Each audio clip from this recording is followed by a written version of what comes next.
नमस्कार मित्रांनो, मी तुकाराम सुरनर जे आर आणि योजना या यूट्यूब चॅनलमध्ये आपल्या सर्वांचं स्वागत आहे. आजच्या व्हिडिओमध्ये एक महत्त्वाची माहिती पाहण्याचा प्रयत्न करणार आहोत. तो म्हणजे जे काही तुमचं फार्मर आय डी असेल आणि नवीन काढलेला असेल, तर फार्मर आय डी तो आता तुम्हाला तुमचं जे काही महाडीबीटी पोर्टलवर तुम्ही प्रोफाईल बनवलेलं असेल, ते प्रोफाईल तुम्हाला अपडेट करणं, फार्मर आय डीने अपडेट करणं आवश्यक आहे. त्याच्यासाठी तुम्हाला आता प्रोफाईल अपडेट केला तरच तुम्ही याच्या अगोदर जे काही अर्ज वगैरे केले असतील त्याच्यासाठी आणि तुमच्या अनुदानासाठी तुम्ही जर पात्र असाल आणि पेंडिंग वगैरे तुमचं अनुदान कुठलं राहिलेलं असेल, तर तुम्ही प्रोफाईल हे फार्मर आय डी टाकून अपडेट केल्याशिवाय तुम्हाला ते प्रोफाईल 100% कंप्लीट होणार नाही. आणि त्याच्यामध्ये तुम्हाला 2 दिलेले आहेत. एक तर तुमची कास्ट जे काही जात आणि वर्गवारी सिलेक्ट करायची आहे आणि त्याच्यामध्ये अपंगाचा जर काही प्रकार असेल तर ते तुम्हाला सिलेक्ट करायचं आहे. तरच तुमचं ते प्रोफाईल महाडीबीटीचं 100% होईल. त्यानंतरच तुम्ही त्याच्यासाठी अनुदानासाठी वगैरे पात्र आहात. तर ते प्रोफाईल तुमचं जे आहे ते कसं तुम्हाला अपडेट करायचं आहे ते संपूर्ण आजच्या व्हिडिओमध्ये पाहण्याचा प्रयत्न करणार आहोत. तर चला आजच्या व्हिडिओला सुरुवात करूया.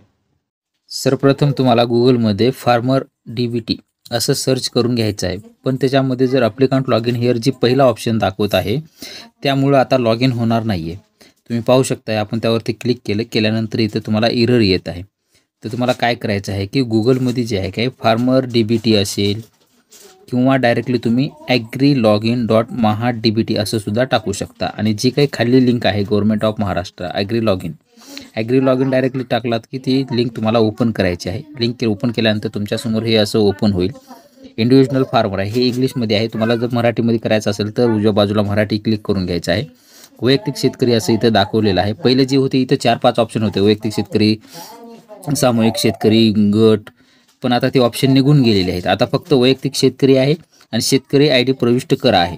तुमचा जो काही फार्मर आय डी आहे तो फार्मर आय डी तुम्हाला इथं टाकून घ्यायचा आहे. तुम्ही फार्मर आय डी तुमच्याकडे जर नसेल, कसं आहे तर आपण दाखवू. पहा इकडे आपण फार्मर आय डीचे कार्ड काही लोकांना काढून दिलेले आहेत. त्यांचा फार्मर आय डी ते तुम्हाला स्क्रीनमध्ये इकडं दाखवल्या जात आहे कार्ड त्यांचं. तर शेतकरी आय डी जो काही त्या कार्डावरचा असेल तो तुम्हाला इथं फार्मर आय डी टाकून घ्यायचा आहे. जर माहिती नसेल तर खाली तुमचा शेतकरी ओळख क्रमांक जाणून घेण्यासाठी येथे क्लिक करा, जे दिसत आहे त्याच्यावरती तुम्ही क्लिक करून तुमचा आधार नंबर टाकून त्याची OTP घेऊन तो फार्मर आय डीसुद्धा तिथे घेऊ शकता. नंतर OTP पाठवावरती तुम्हाला क्लिक करायचं आहे फार्मर आय डी टाकल्याच्या नंतर. तर काय होईल, तुमचा जो काही फार्मर आय डी आहे आणि फार्मर आय डी काढताना तुम्ही जो काही मोबाईल नंबर दिला होता त्या मोबाईलवरती तुमचा इथून OTP पाठवला जाईल. तो OTP तुम्हाला जो काय आहे तो इथं घ्यायचा. इथं पाहू शकता की OTP यशस्वीरित्या शेतकरी आय डीशी लिंक असलेल्या मोबाईल क्रमांकावर पाठवण्यात आला आहे. म्हणजे तुम्ही फार्मर आय डी काढत होता त्यावेळेस जो नंबर दिलता त्याच्यावरती पाठवलेला आहे आणि तो जो काय OTP होता तो OTP तुम्हाला इथं टाकून घ्यायचा आहे. OTP पाहत आपल्या मोबाईलवर OTP आलेला आहे, तो OTP आपण इथं टाकून घेणार आहोत. आणि टाकून घेतल्यानंतर OTP तपासा यावरती आपल्याला क्लिक करायचं आहे. क्लिक केल्यानंतर आपली पाहू शकताय की your profile details to faced successfully झालेली आहे. पण आपलं प्रोफाईल इथं पाहू शकता की इथं फक्त 50% प्रोफाईल आहे. आपल्याला इथलं प्रोफाईल पूर्ण 100% करायचे, तेव्हाच आपलं हे प्रोफाईल कंप्लीट होईल. त्याच्यामध्ये तुमचं जे काय ते पाहू शकता की तुमचा शेतकरी ओळख क्रमांक तुम्हाला आलेला आहे. तुमची काही जे डिटेल्स आहे ती महत्त्वाची इथं आलेली आहे. त्यानंतर इकडे खाली कोपऱ्यामध्ये जात श्रेणी व अपंगत्व हा एक ऑप्शन दाखवला जात आहे. त्यावरती आपल्याला क्लिक करायचं आहे.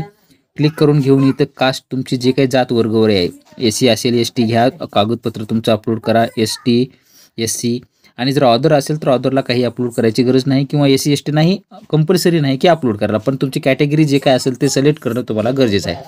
जर तुम्ही इथं काहीच सिलेक्ट नाही केलं तर तुमची जी काही वर्गवारी असेल ते ऑदर असेल असं म्हणून तिथं ग्राह्य ऑटोमॅटिकली धरलं जाणार आहे. पण जे ऑलरेडी आधार आहे त्यांच्या, पण हे जे प्रोफाईल अपडेट करणं असेल ते महत्त्वाचं आहे. त्यानंतर तुमचं अपंगत्व तुमचं जर असेल कोणतं तर ते तुम्हाला करून घ्यायचं आहे. नसेल तर अन्यथा नो करून येसवरती सेव्ह करून घ्या. तुमचं हे पूर्ण 2 कास्ट आणि अपंगत्व सेव्ह झालेलं असेल. इथं पाहू शकता परत तुमचं प्रोफाईल जे आहे ते 100% झालेलं आहे. म्हणजे तुमचं आता हे प्रोफाईल तुमचं जे काही सबसिडी वगैरे कोणती स्कीमसाठी तुम्ही पात्र असाल त्यांच्यासाठी किंवा तुमचं अनुदान कुठलं पेंडिंग यायचं राहिलं असेल तर त्याच्यासाठी तुम्ही पात्र झालेलं आहात. अशा पद्धतीनं तुमचं हे प्रोफाईल जे आहे ते तुम्हाला अपडेट करून घ्यायचं आहे एकदम सोप्या पद्धतीनं. फार्मर आय डी तुमच्याकडे असणं गरजेचं आहे. नसेल तर तुमच्या जवळच्या CSC सेंटरवर जावा आणि तुमचा फार्मर आय डी तुम्हाला काढून घ्यायचा आहे. तरच तुम्हाला महाडीबीटी शेतकरी योजनेचा लाभ घेता येईल. अन्यथा कुठलंही तुमचं ट्रॅक्टर असेल, स्प्रिंकलर, तुषार, जे काही महाडीबीटी मार्फत येतात त्या सुविधेचा कुठलाही तुम्हाला लाभ घेता येणार नाही. कृषी यांत्रिकी असेल, बी बियाणे असेल, सिंचन साधनेमधील अनेक घटक आहेत, ते घटक तुम्हाला घेता येतात अन्यथा घेता येत नाहीत. अशा पद्धतीनं तुमचं प्रोफाईल अपडेट करून घ्यायचं आहे. आणि काही अडचणी जर येत असतील तुम्हाला तर नक्की कमेंटमध्ये कमेंट करा, तुम्हाला त्यावरचं सोल्युशन नक्की सांगितलं जाईल. अशा पद्धतीनं तुम्ही तुमचं प्रोफाईल अपडेट करून घ्यायचं आहे. तर अशा पद्धतीनं प्रोफाईल तुमचं जे काही महाडीबीटीचं प्रोफाईल आहे ते अपडेट करून घ्यायचं आहे. आपण सांगितलेल्या पद्धतीनं स्टेप बाय स्टेप तुम्ही प्रोफाईल तुमचं अपडेट करून घ्या आणि येणारं जे काही अनुदान वगैरे असेल त्याच्यासाठी तुम्ही पात्र व्हा. फार्मर आय डीबद्दल कसा काढायचा ते सुद्धा आपण सविस्तर सांगण्याचा प्रयत्न केलेला आहे.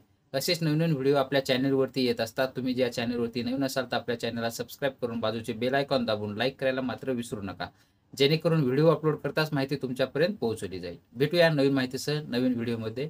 धन्यवाद.